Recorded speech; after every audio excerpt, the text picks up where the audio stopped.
Est-ce que vous connaissez le kava? Non.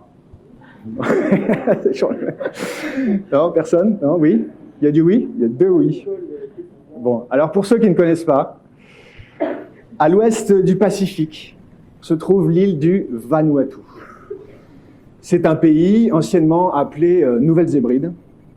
C'est un archipel très retiré, au large, très large de la Nouvelle-Calédonie. Avec Pierre Noël, mon acolyte de tournage, nous passons quelques jours dans une tribu du Vanuatu pour faire le portrait de Blandine Boulcon, qui au passage est une femme incroyable, qui a notamment travaillé à l'amélioration de la place des femmes dans le pays. La voici.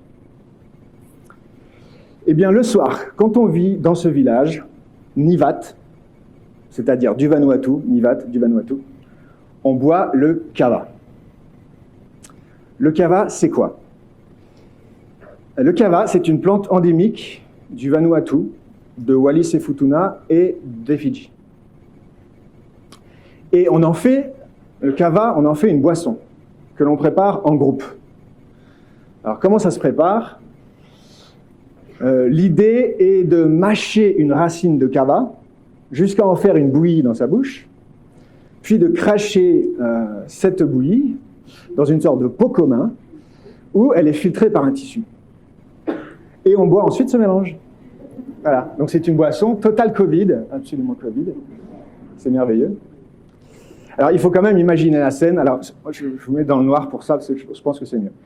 Donc, vous êtes sur une petite île, au milieu du Pacifique, devant un akamal. Un akamal, c'est une sorte de grande hutte traditionnelle, très belle, faite de bois sculpté. Vous mâchez des racines, bon, avec 5 ou 6 hommes à moitié nus, ou dotés d'un étui pelvien, c'est-à-dire un grand tube qui est posé, fixé au niveau du sexe. Vous êtes en cercle autour d'un grand pot et vous crachez dedans. Voilà, tous ensemble.